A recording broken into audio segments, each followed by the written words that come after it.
So in this today's lecture we are going to learn PLP PGSQL यहाँ पे, ठीक है।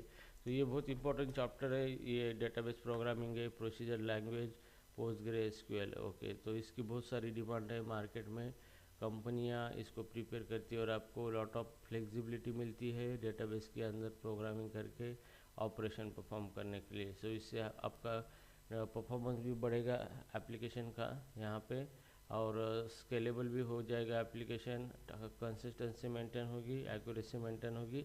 तो ये चीज़ें सीखना बहुत ज़रूरी है यहाँ पे, ठीक है। तो यहाँ पे हम सबसे पहले देखेंगे यहाँ पे कंट्रोल स्ट्रक्चर के बारे में। हमने वेरिएबल देखा था यहाँ पे, अभी देखेंगे control structure. Control structure, okay.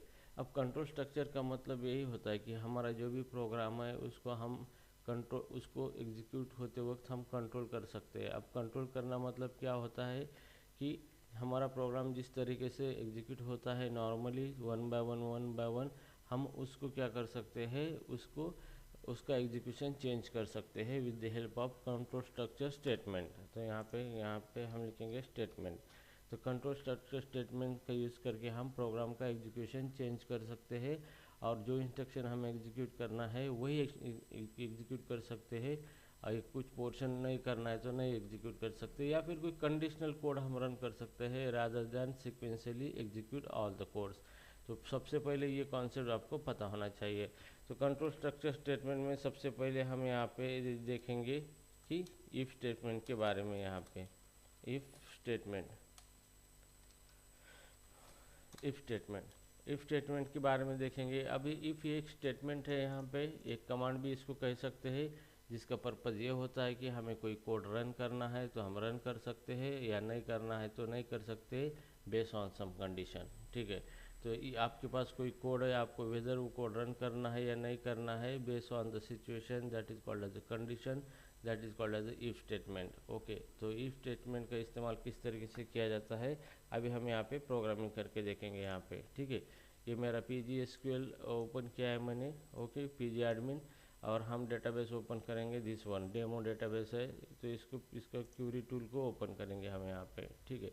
अब यहाँ पे हम क्यूरी करेंगे हमारे मैन्युअली, ओके। तो सबसे पहले हम प्रोग्रामिंग करने के लिए आपको डू लिखना होगा। यहाँ पे हम कोई प्रोसीजर नहीं बना रहे, this is called as open bracket और this is called as ending bracket, ये एंडिंग ब्रैकेट, ठीक है। और जैसे कोड हमारा शुरू होता है तो यहाँ पे बिगिन ब्रैकेट, बिगिन, और इसके बाद यहाँ पे एंड। बिगिन एंड एंड के अंदर ही क्या होता है हमारा कोड हम लिख सकते हैं यहाँ पे, ठीक है, इस तरीके से। तो प्रोग्रामिंग करते वक्त हमें ये करना है यहाँ पे, ठीक है। तो राइट नाउ जैसे कि मेरे पास एक नंबर है यहाँ पे, मैं यहाँ पे डिक्लेयर सेक्शन यहाँ पे दे दूँगा। डिक्लेयर सेक्शन के अंदर वेरिएबल हम डिक्लेयर कर सकते हैं, जैसे कि x, इसका टाइप इंटीजर है यहाँ पे, और इसकी डिफ़ॉल्ट वैल्यू हम यहाँ पे रख सकते हैं, जैसे जिसके अंदर 10 है यहाँ पे, ठीक है। अब इतना हमने कर लिया है, मैं इसको रन कर देता हूँ यहाँ पे। तो यहाँ पे क्यूरी रन सक्सेसफुली है, आउटपुट यहाँ पे कुछ नहीं आया है, ठीक है। तो यहाँ पे वेरिएबल डिक्लेरेशन है, this is called as a variable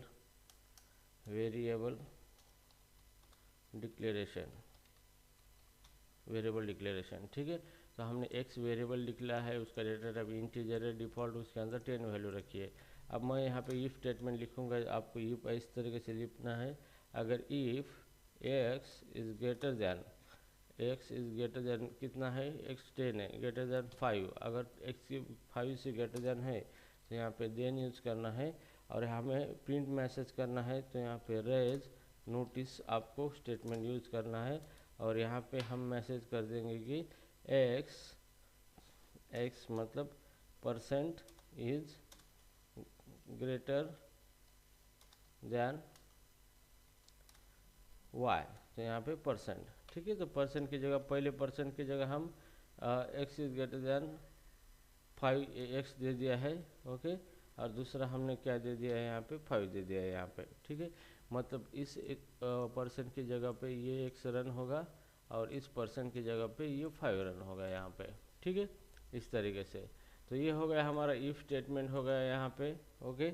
और इस इफ़ होने के बाद हमें इफ़ को एंड करना होगा यहाँ पे। तो यहाँ पे एंड इफ़ इस तरीके से आपको लिखना है, और सेमीकोलन देना है यहाँ पे, ठीक है। तो इस तरीके से हमने सिंपल कंट्रोल स्ट्रक्चर का प्रोग्राम बनाया है यहाँ पे।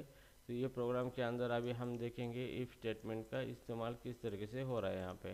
तो यहाँ पे वेरिएबल डिक्लेयर होगा, यहाँ पे बिगिन और एंड सेक्शन के अंदर कोड लिखेंगे। x की वैल्यू ग्रेटर देन 5 है तो मैसेज आएगा यहाँ पे इस तरीके से, ठीक है। अब इसको रन करेंगे हम यहाँ पे, तो मैसेज आ गया 10 इज़ ग्रेटर देन 5। तो इस सक्सेसफुली ये हमारा प्रोग्राम रन हो गया है। 10 इज़ ग्रेटर देन 5 यहाँ पे लिख कर आया है यहाँ पे, ठीक है। तो यहाँ पे हमने सिंपल इफ देखा है यहाँ पे, तो हमने इफ स्टेटमेंट यहाँ पे यूज़ किया है, ठीक है। अभी हम देखेंगे if else statement. If else statement, if else statement, ठीक है। अब इफ एल्स स्टेटमेंट के अंदर दो चीज़ें होती है, आपके पास कोड है, आपको दो कोड में से कोई एक कोड रन करना है, दोनों में से कोई भी एक code at a time run करना है आपको, तो आप इफ एल्स स्टेटमेंट का इस्तेमाल कर सकते हो। तो इसके अंदर दो कोड ब्लॉक होते हैं, इफ कोड ब्लॉक अलग होता है, अगर कंडीशन ट्रू होती है तो इफ ब्लॉक रन होगा, और कंडीशन फॉल्स होती है तो एल्स ब्लॉक रन होगा, लेकिन दोनों में से कोई एक कोड का ब्लॉक यहाँ पे रन होगा यहाँ पे, ठीक है। तो ये चलो इसको हम इस तरीके से फिर से लिखते हैं प्रोग्रामिंग के तौर पे। यहाँ पे हम प्रोसीजर वगैरह कुछ नहीं बना रहे, यहाँ पे हम इस प्रोग्रामिंग का इस्तेमाल कर रहे हैं यहाँ पे, ठीक है। तो यहाँ पे जैसे लिखा है मैंने डू लिखा है, और यहाँ पे ओपन का ब्रैकेट है यहाँ पे, और यहाँ पे क्लोज ब्रैकेट है, ठीक है। इसके अंदर हम कोडिंग करते हैं बिगिन के अंदर, बिगिन, और यहाँ पे एंड है, यहाँ पे बिगिन और एंड के अंदर कोडिंग करना है हमें, ठीक है। तो जैसे कि मैं यहाँ पे डिक्लेरेशन सेक्शन है, यहाँ पे declaration section, declaration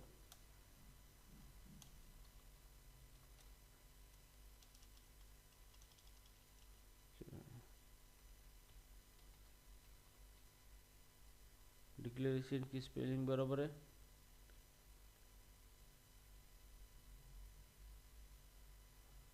okay.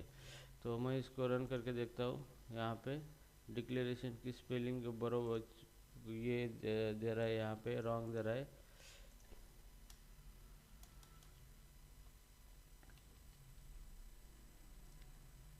Declaration, okay. तो डिक्लेरेशन ऐसा और यहाँ पे डिक्लेयर यूज़ करना है, क्योंकि यहाँ पे हमने डिक्लेयर यूज़ किया था यहाँ पे, ठीक है। तो डिक्लेयर यूज़ किया है, तो हम वेरिएबल एक नाम से वेरिएबल इंट टाइप का हम बनाएंगे यहाँ पे, और उसके अंदर डिफ़ॉल्ट वैल्यू हम रखेंगे यहाँ पे, डिफ़ॉल्ट वैल्यू जैसे कि 60 रख दिया हमने यहाँ पे, ठीक है। तो अभी हम इसको क्या करेंगे, ये इवन है या ऑड नंबर है चेक करना है हमें। तो यहाँ पे इफ स्टेटमेंट यूज़ करना है, और कंडीशन यहाँ पे x मॉड 2 करना है, और इक्वल टू 0 अगर आता है यहाँ पे, तो देन यहाँ पे लिखा है हमने इफ के लिए, ओके। तो यहाँ पे देन लिखने के बाद जैसे कि हम इसके अंदर अदर प्रोग्रामिंग के अंदर कर्ली ब्रैकेट लिखते हैं, ओपन करते हैं या फिर क्लोज करते हैं, तो यहाँ पे देन है यहाँ पे, ठीक है। अगर देन अगर है यहाँ पे, तो यहाँ पे रेज नोटिस, और यहाँ पे हम देखेंगे कि नंबर इज़ इवन, ओके। और यहाँ पे नंबर जो है हमारा, ये हम इसको हमने यहाँ पे x लिखा है, लेकिन ये x यहाँ पे है नहीं, ये नम है यहाँ पे, ठीक है। तो यहाँ पे इवन, x इज़ इवन, तो यहाँ पे हम प्रिंट करेंगे नंबर।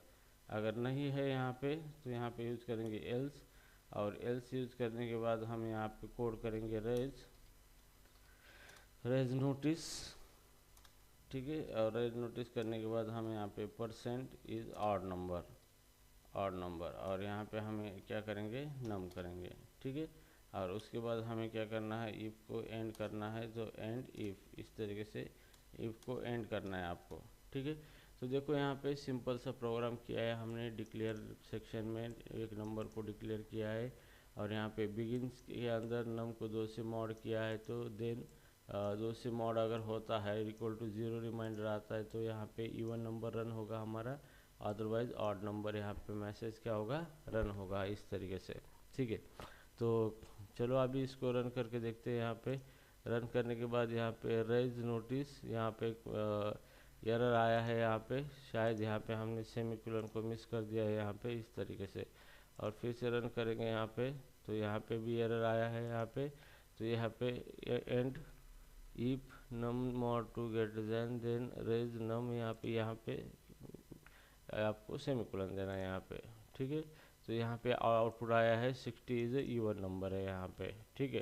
तो जैसे कि मैं इसको 60 या फिर 41 कर देता हूँ यहाँ पे और रन कर देता हूँ यहाँ पे, तो 41 इज ऑड नंबर आया है यहाँ पे, ठीक है। तो मेन पर्पज़ ये था कि ये कोड ब्लॉक रन करना है या ये कोड ब्लॉक रन करना है, क्योंकि हमारा प्रोसेसर सारे इंस्ट्रक्शन 1 बाय 1 रन करता है। तो हमने इस प्रोग्राम एग्जीक्यूशन स्ट्रक्चर को ही चेंज कर दिया हमने।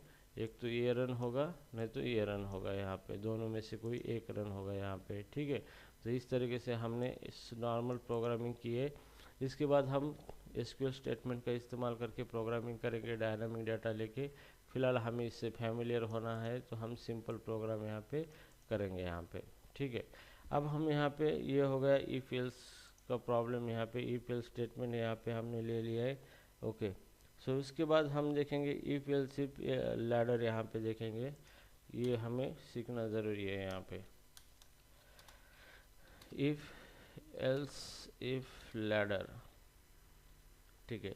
तो सेम प्रोग्रामिंग के अंदर हमने ये चीज़ें पढ़ी होती है, इफ एल्स इफ लैडर। तो यहाँ पर भी इफ एल्स इफ लैडर होता है, जिसके अंदर हम स्टेटमेंट लिखते हैं, यहाँ पे मल्टीपल इफ कंडीशन लिखते हैं और उसके रिगार्डिंग मल्टीपल कोड भी हम लिखते हैं।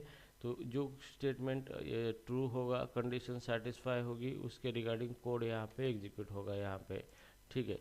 तो चलो हम उसका एक एग्जांपल भी करके लेते हैं यहाँ पे, ठीक है।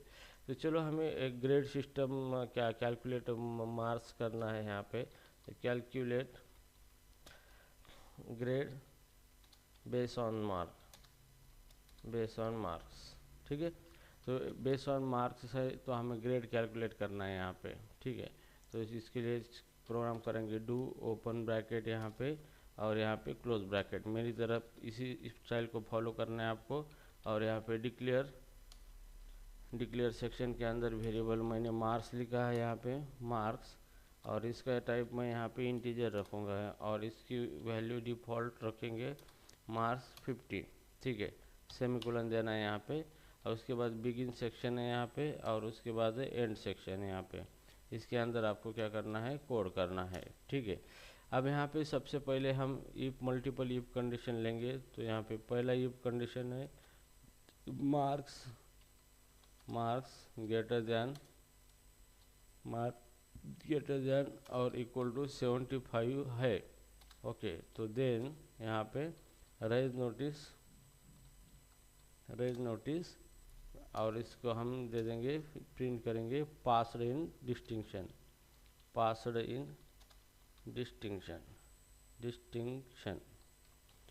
ठीक है। और इसको सेमीकोलन दे देंगे यहाँ पे, ठीक है। तो यहाँ पे देखो रेज नोटिस मैसेज दिया है, अगर मार्क्स 75 इक्वल और उससे ग्रेटर देन है तो ये रन होगा। अगर मार्क्स ये कंडीशन सेटिस्फाई नहीं है, मतलब मार्क्स ग्रेटर देन 75 नहीं है, तो दूसरी कंडीशन हम यहाँ पे लगाएंगे, एल्स इफ लगाएंगे इस तरीके से। और कंडीशन दूसरी देंगे, अगर मार्क्स ग्रेटर देन और इक्वल टू 65 है या नहीं है यहाँ पे, ओके। देन अगर 65 है यहाँ पे, तो raise notice and is passed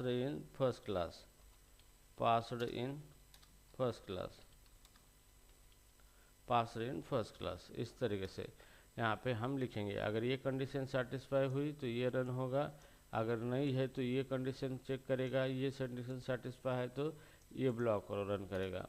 अगर ये भी नहीं है यहाँ पे, तो फिर दूसरी लिखेंगे एल्स इफ यहाँ पे, और फिर से लिखेंगे मार्क्स ग्रेटर देन और इक्वल टू 45 अगर है मार्क्स, तो देन फिर इसके अंदर लिखेंगे रेज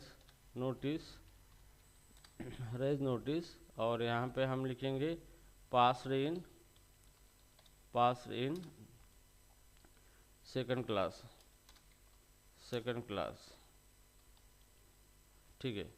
अगर ये कंडीशन सेटिस्फाई होती है तो ये ब्लॉक रन होगा सेकंड क्लास का, ठीक है।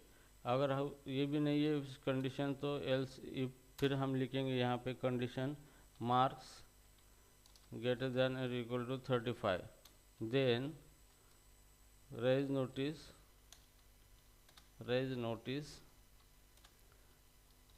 passed in third class,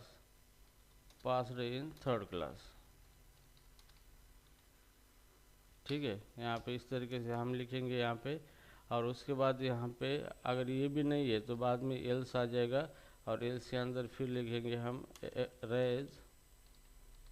raise notice और पास फेल्ड, ठीक है। और यहाँ पे हम लिखेंगे एंड इफ, ठीक है, सेमीकोलन यहाँ पे देना है आपको, ठीक है।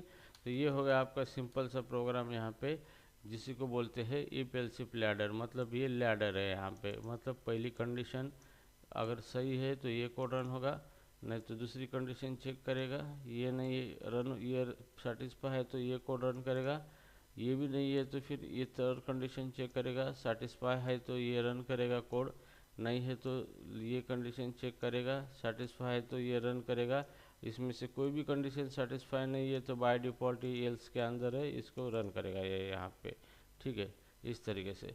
तो इस तरीके से हमने क्या किया है, प्रोग्राम किया है यहाँ पे मार्क्स के बेस पे ग्रेड कैलकुलेशन करना, ठीक है।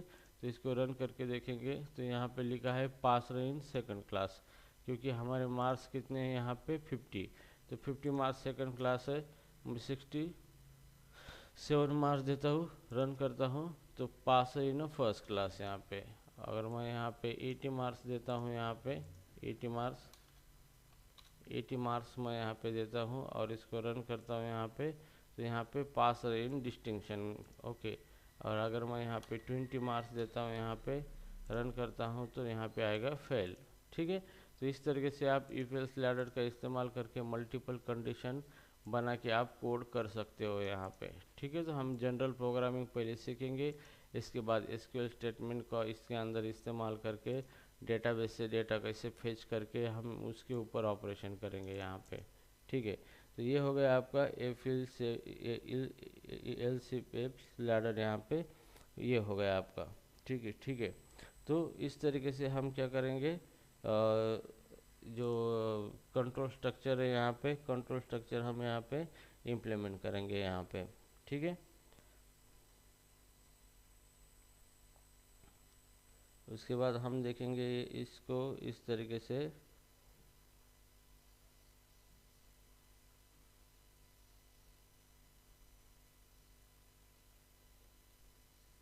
लेकिन यहाँ पे प्रैक्टिस करो, प्रैक्टिस करना आपको इम्पोर्टेंट है। इसके अंदर हम सारी प्रोग्रामिंग अच्छी तरीके से पढ़ेंगे, बेस्ट तरीके से, और एसक्यूएल पोस्टग्रेस के अंदर मास्टर लेवल तक पढ़ेंगे, ताकि आपको अच्छी तरीके से जॉब मिल सके और आप एंजॉय भी कर सके जॉब को, ठीक है। या ओके देन, आप किसी को कहना है, अगर नहीं कहना है तो वाइंड अप करेंगे हम इस कॉल को राइट नाउ, ठीक है। मैं आपको इसके सारी चीज़ें भेज देता हूँ, okay. Okay guys, thank you so much for joining this session.